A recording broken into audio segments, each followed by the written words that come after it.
So I've been studying the role choice plays in our lives for the past 20 years, and I recently came out with this book called The Art of Choosing, in which I look at three big questions.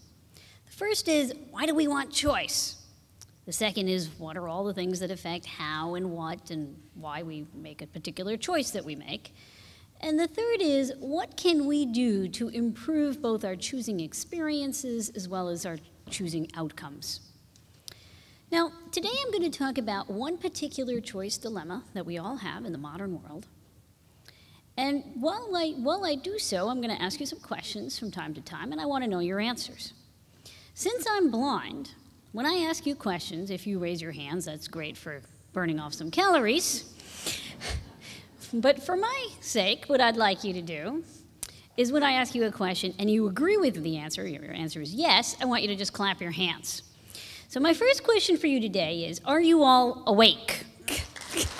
Thank you.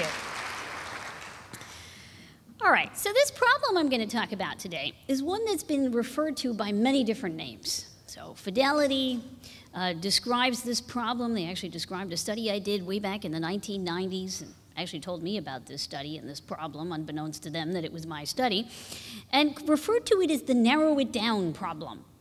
And then there's a memo that goes around in McKinsey in which they describe this same study, this same problem, but they refer to it as the 3x3 rule. Okay? Now, I knew I'd done something that was worth something when Rush Limbaugh got on the air and said that I was a pointy-headed intellectual that didn't know the first thing about the marketplace. I figured, God, look, that's making prime time.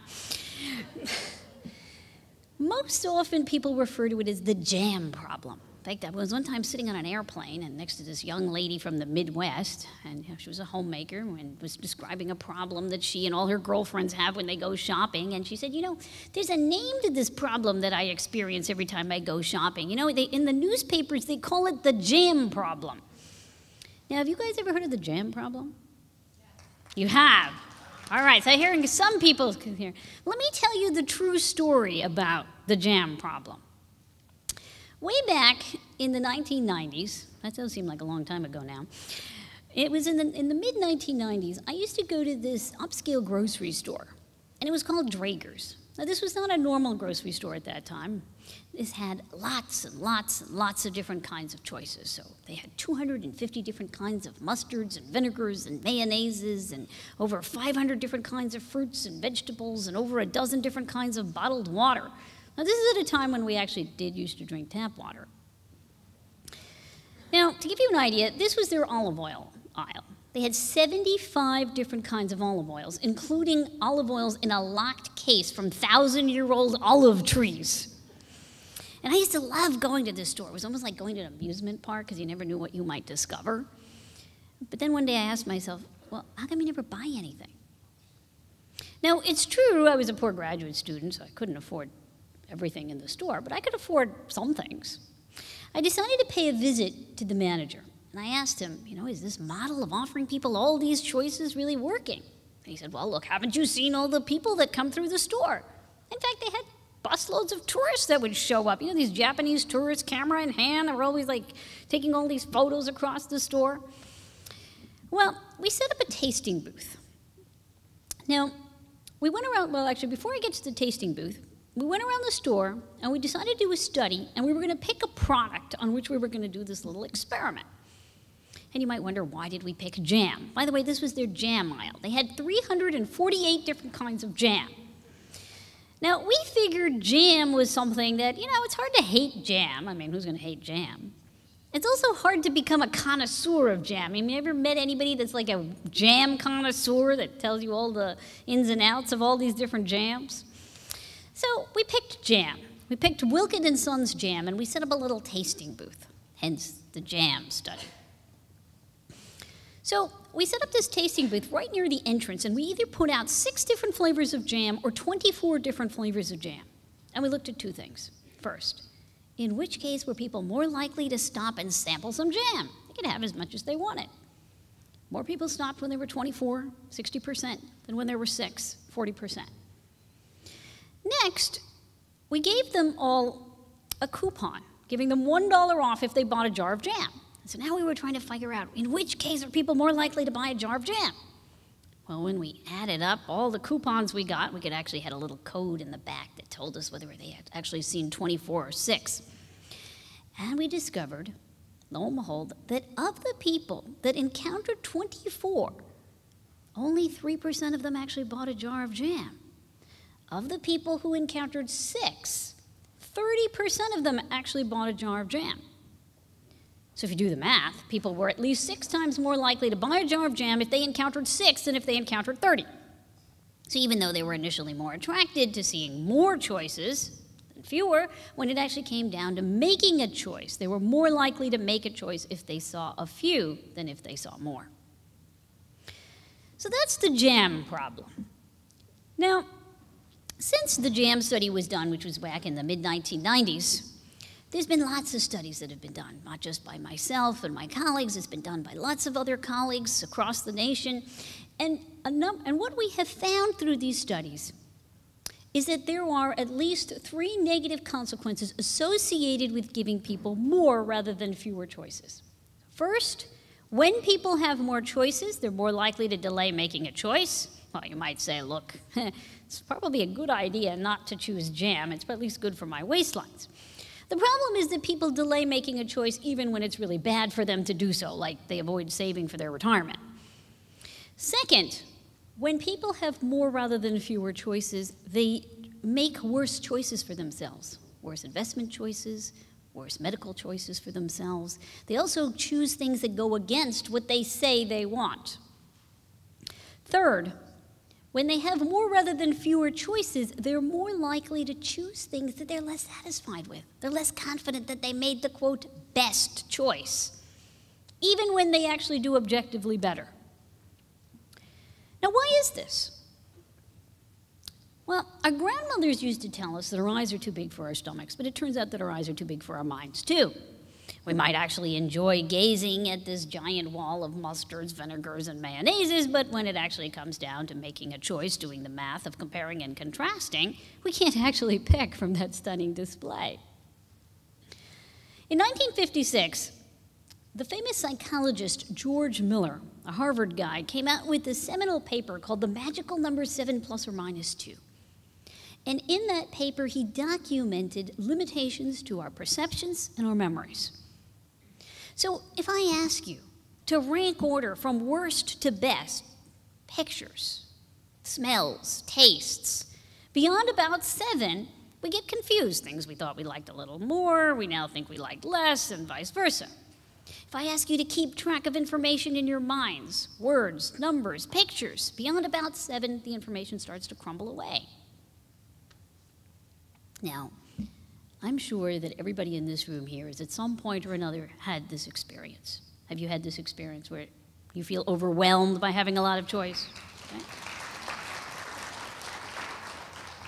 But have you also had the experience when you were making a choice and you actually wanted more choice?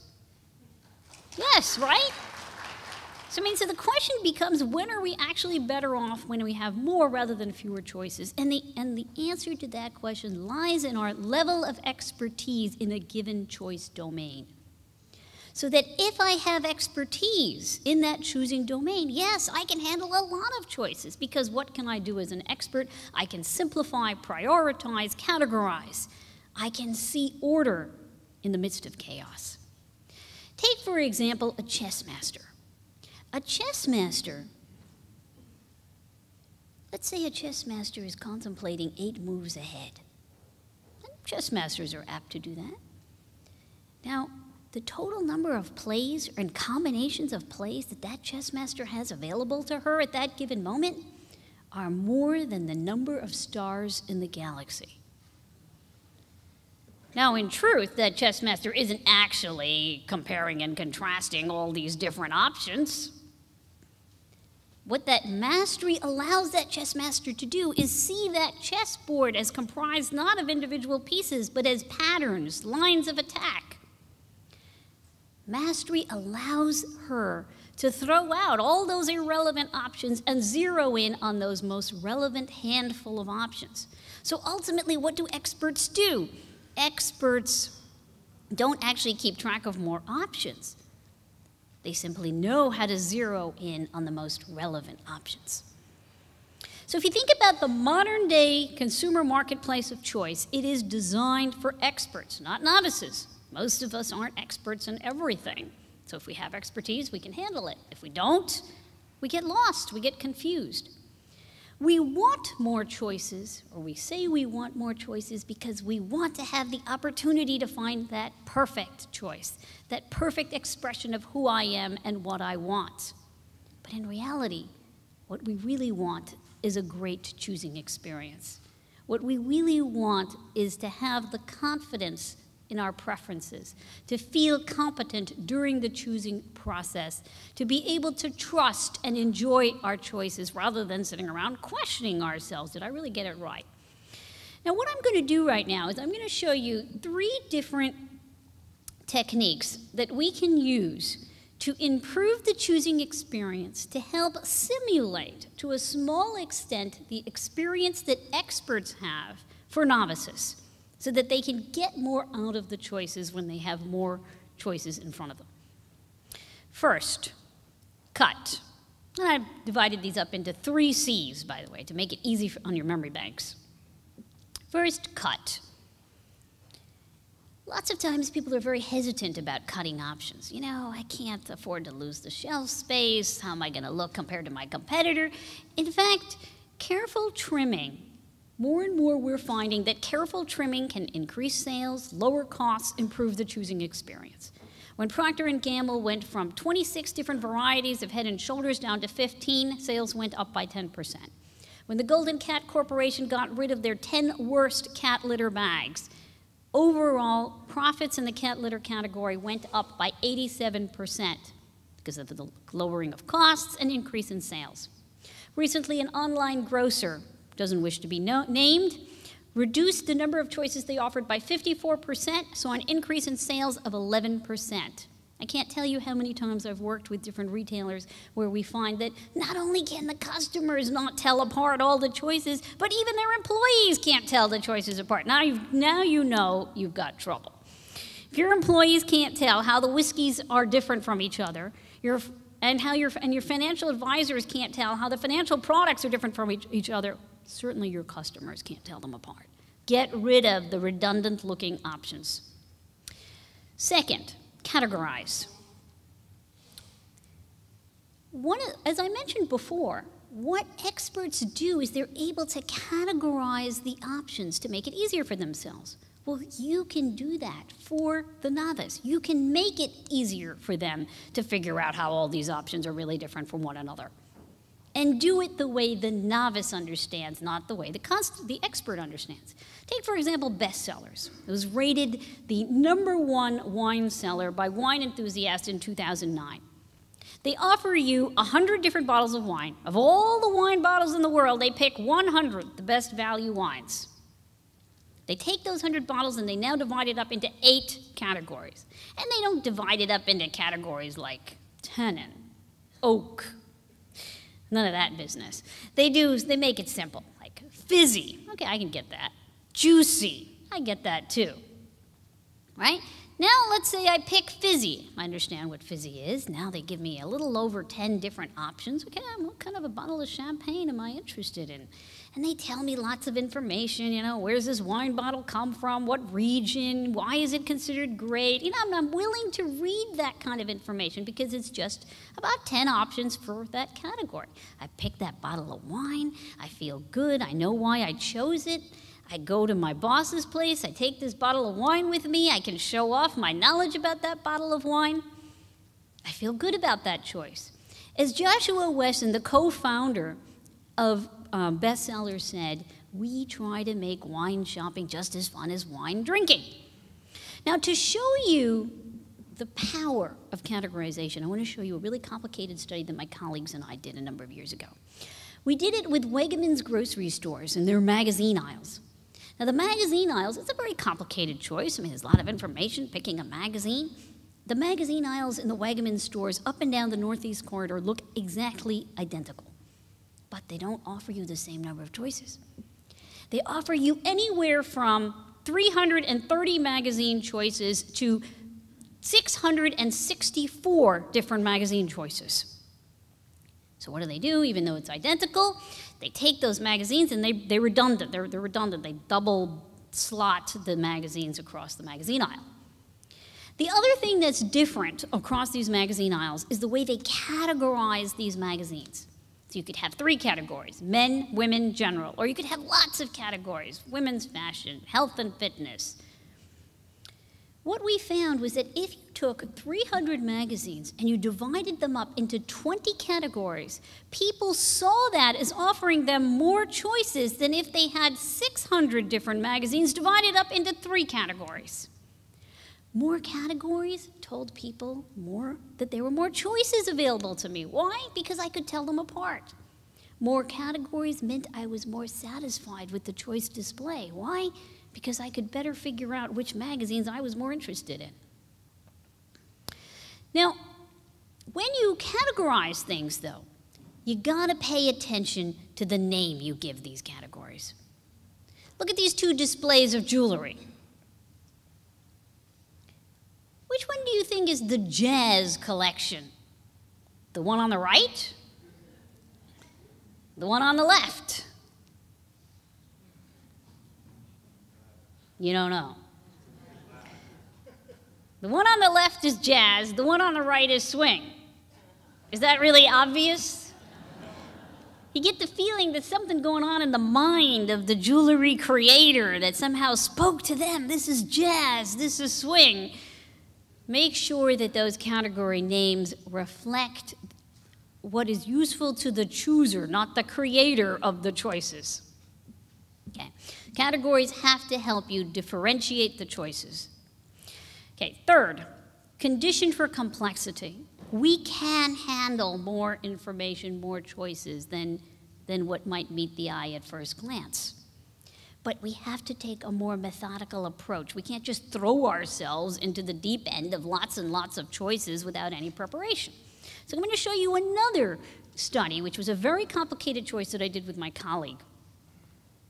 And what we did was we did this study with this German car manufacturer. Now, in Europe, when you buy a car, you have to make lots of decisions, like up to about 60 different decisions. You get to choose your rear view mirror, your gear shift, your tires, your roof, your exterior car color, your interior decor, all of this stuff. And there's different choices associated with each of these decisions. What this car company did was they varied the order in which the decisions appeared. So half the customers, when they decided to buy a car, when they were making the decisions, we had them start the decision-making process with the deep end. So they started by making 56 different car color choices, and they gradually got lower and lower and lower until they got to 4 gear shifts. The other half the customers went from shallow 4 gear shifts, gradually got higher, more choices, all the way up to 56 different kinds of car color, exterior car colors. So we looked at 2 things. This was real customers, looked at 2 things. In which case were they more likely to go for the default? So in any given decision, if you didn't want to make a choice, you just clicked the default. This was all done on the computer. When they went from deep to shallow, they defaulted more. They were less engaged with that choice as time progressed. They were getting tired, for God's sake. When they went from shallow to deep, same amount of information, actually. Nothing changed, just the presentation. They're engaged. They're hanging in there all the way till the end. Similarly, you look at their satisfaction at the end. You know, they're about to plonk down like over 30,000 euros on this car. Are they satisfied? Deep to shallow, less satisfied. Shallow to deep, more satisfied. Same information. I take you through it in a methodical way. I can handle it much better. I'm engaged. I'm learning my preferences. I'm building up my nerve about how to deal with choice. I'm feeling more confident by the end. So we can handle more information, but we've got to do it piecemeal. Now let me recap. The current marketplace is designed mainly for experts. But if we're novices, we might experience choice overload as the number of options grow beyond our capacity. When we experience choice overload, 3 things happen. We become less committed to our choice, we choose less well, and we become less satisfied with the choice that we have made. What are some things that we can help simulate a little bit of the experience of the expert for the novice to help make the choice overload problem less onerous for people? 1, cut. Take out the redundant options. Make sure your options, people can actually tell them apart. 2, categorize. Help people along. Tell them how they're different. No cost maneuver on your part. And 3rd, condition them for complexity. Start them off in a more methodical way. Start it easy, gradually up the ante. Now, all of the techniques that I'm talking about today are low cost. They are designed to improve the choosing experience. They are not designed to manipulate people into getting what they don't want. They're designed to create a mutually beneficial, collaborative relationship between the choice provider and the chooser. And in the end, if you use these techniques, you will expand people's choices rather than shrink them. And I think in the end, that is what the purpose of choice is supposed to be about. Ultimately, when we are able to balance our hopes, our desires, with an appreciation for the possibilities, with a clear-eyed assessment of the limitations, that is when we are practicing the art of choosing. Thank you very much.